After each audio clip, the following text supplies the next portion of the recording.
Assalamualaikum warahmatullahi wabarakatuh. Salam sejahtera untuk kita semua. Om Swastiastu, Namo Buddhaya, salam kebajikan. Kembali bersama Amri Piliang Channel, Wasekjen 1 Komnas LPKPK.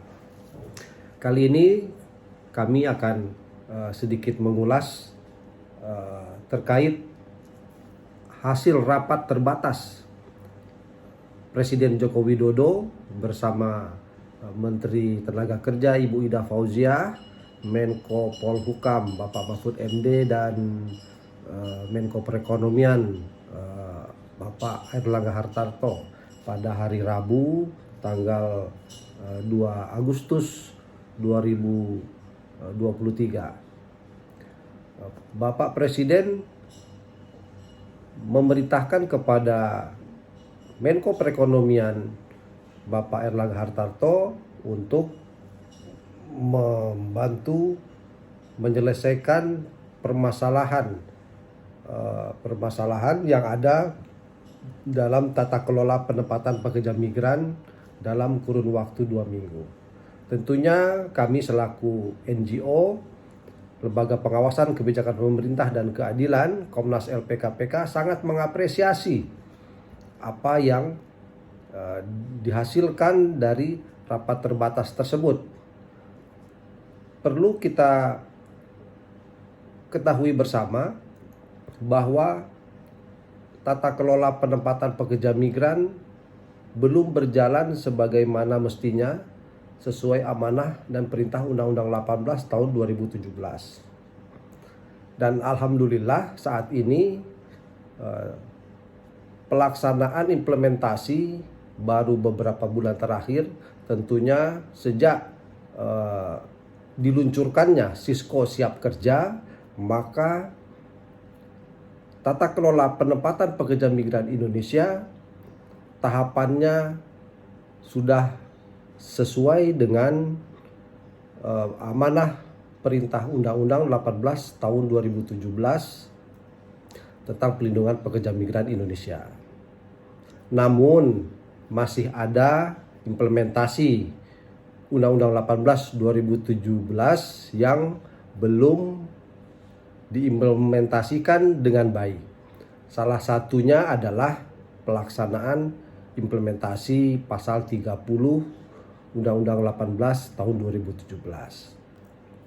Di mana perintah pasal 30 adalah pekerja migran tidak dapat dibebani biaya penempatan. Kemudian di dalam ayat 2-nya ketentuan lebih lanjut diatur oleh peraturan kepala badan.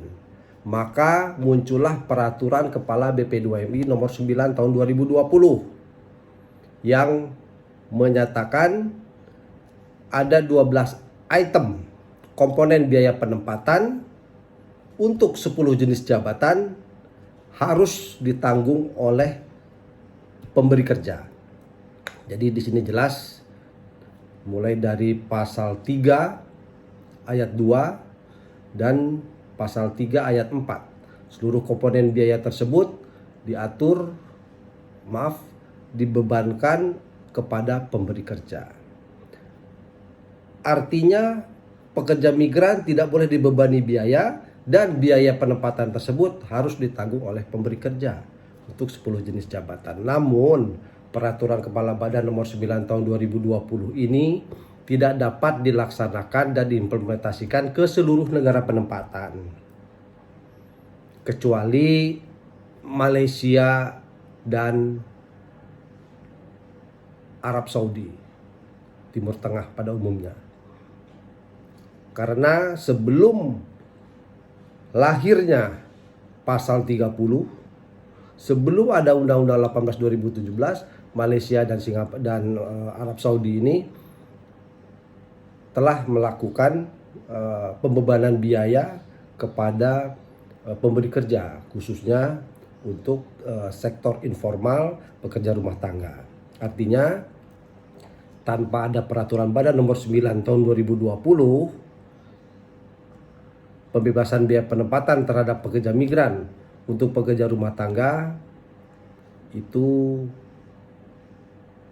sudah dibebankan kepada pemberi kerja, tidak lagi dibebankan kepada pekerja migran Indonesia. Jadi tidak ada pengaruhnya, bukan karena ada peraturan badan maka mereka melaksanakan pembebasan biaya. Tetapi jauh sebelum lahirnya peraturan badan, maka mereka sudah menerbitkan pembebasan biaya. Namun yang akan kita bahas kali ini adalah peraturan Kepala BP2MI nomor 9 ini yang tidak dapat dilaksanakan ke seluruh negara penempatan. Salah satunya adalah ke negara tujuan Taiwan.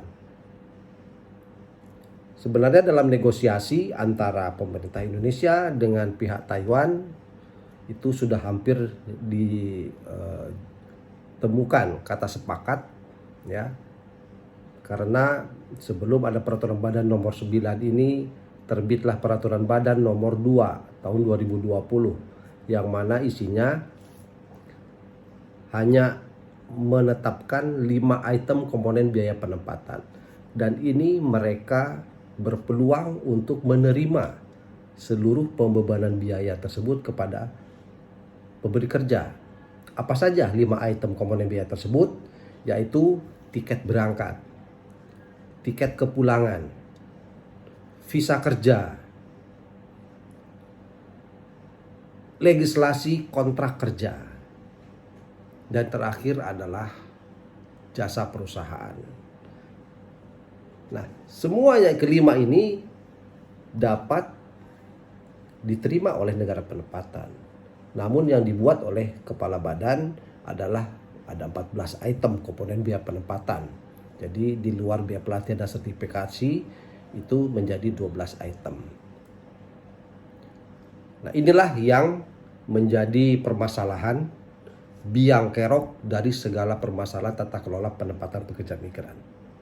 Karena mempertahankan kebijakan yang populis, yang dianggap populis tetapi tidak dapat diterima atau dijalankan ke seluruh negara penempatan, maka disiasatilah dengan keputusan Kepala BP2MI nomor 328 tahun 2022 yang membebankan biaya penempatan kepada pekerja migran Indonesia. Hal ini tentunya bertentangan dengan Perintah Undang-Undang 18 tahun 2017 pasal 30 dan Undang-Undang 18 pasal 30 ayat 2 yang dibuat oleh Benny Ramdhani sendiri, yaitu Peraturan Badan nomor 9 tahun 2020. Nah, hal ini tentunya mengakibatkan teman-teman pelaksana penempatan menjadi terjebak di dalam praktek overcharge. Karena di dalam Peraturan Badan nomor 9 tahun 2020 sudah disebutkan di pasal 3 ayat 4 itu seluruh komponen biaya harus ditanggung oleh pemberi kerja. Sementara di putusan Kepala BP2MI nomor 328 tahun 2022 itu dibebankan kepada pekerja migran Indonesia. Nah, dari sini para pekerja migran ini dibuatlah regulasi lagi. Persyaratan untuk mengurus visa TTO ke Taiwan itu harus memenuhi beberapa persyaratan. Salah satunya melampirkan bukti transfer atau bukti pembayaran dan bukti kwitansi lunas biaya penempatan kepada pelaksana pekerja migran Indonesia, pelaksana penempatan pekerja migran Indonesia atau P3MI. Jadi para pekerja migran kita tidak memiliki biaya, maka mau tidak mau diarahkanlah oleh pelaksana penempatan pekerja migran ini ke pihak ketiga. Pihak ketiga ini adalah koperasi simpan pinjam, ya. Padahal yang ditunjuk oleh pemerintah melalui Permenko nomor 1 tahun 2022 adalah Bank BNI sebagai pelaksanaan KUR dengan menggunakan KUR PMI.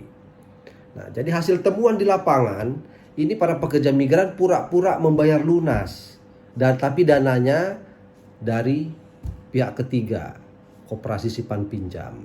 Keberadaan koperasi simpan pinjam ini tak jelas juga berdasarkan apa dia bisa melakukan praktek penjeratan hutang kepada para pekerja migran Indonesia yang berakibat kepada pemotongan gaji di luar negeri, sehingga ada temuan kita di lapangan bahwa pekerja migran kita ini dipotong gajinya 6 sampai 9 bulan dan per bulannya itu mencapai 3.862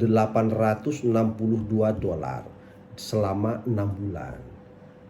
Hasil temuan kami di lapangan, kami telusuri, ternyata dari pihak BNI ada akad kredit senilai 32 juta rupiah dengan suku bunga 11%. Nah, seharusnya akad kredit dari Bank BNI tersebut langsung dicairkan kepada para pekerja migran Indonesia.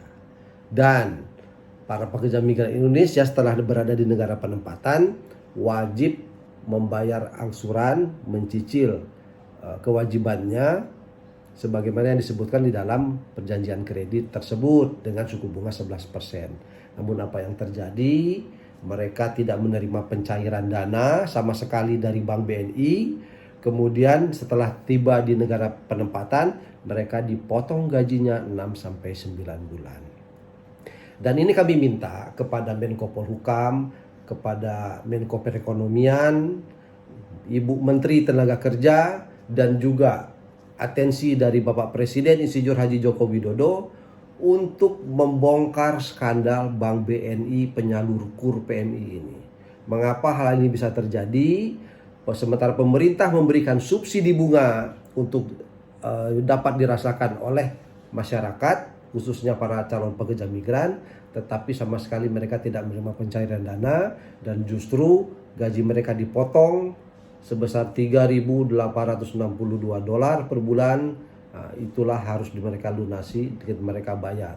Apabila tidak membayarnya, maka akan didenda keterlambatan dan juga diancam oleh finance yang ada di luar negeri untuk dilakukan PHK sepihak.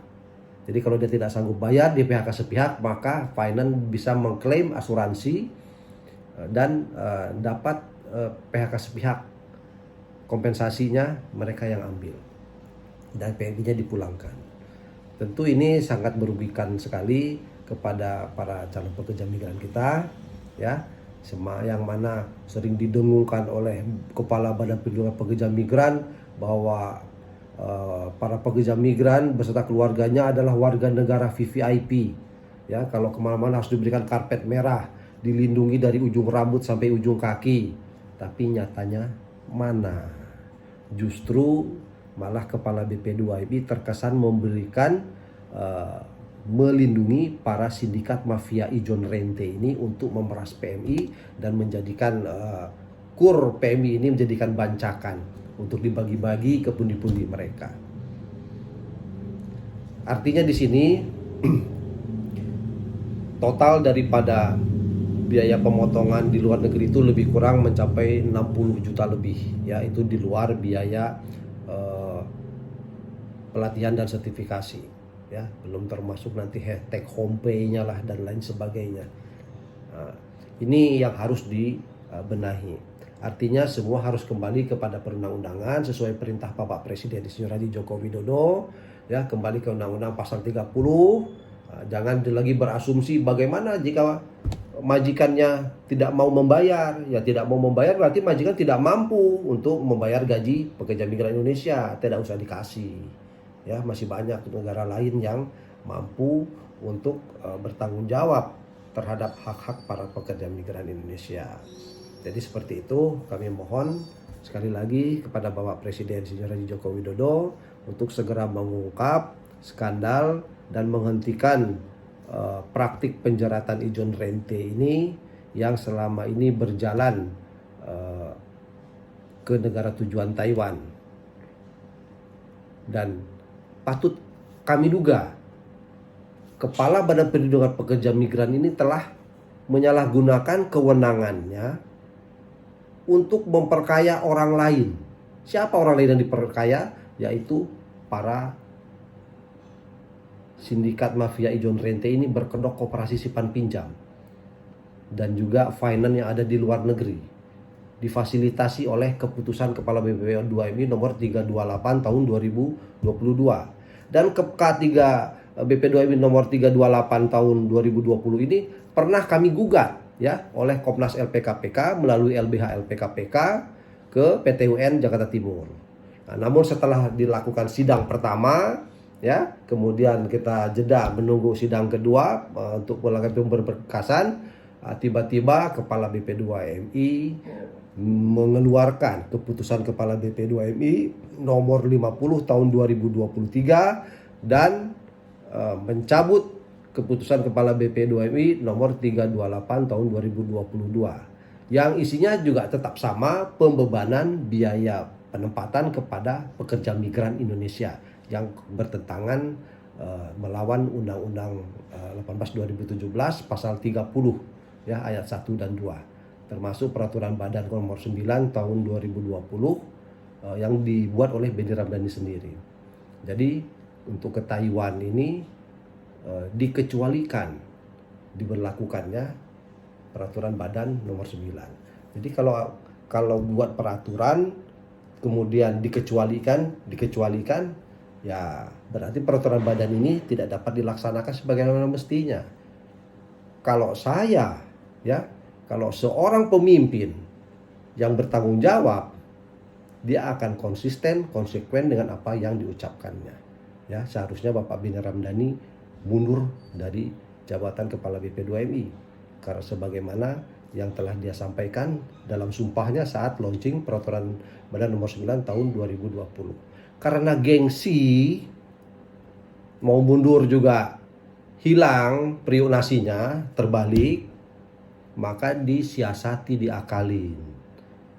Dibuatlah keputusan Kepala BP2MI nomor 328 dan kemudian digantikan oleh keputusan Kepala Badan nomor 50 tahun 2023 yang melakukan pembebanan biaya kepada pekerja migran Indonesia.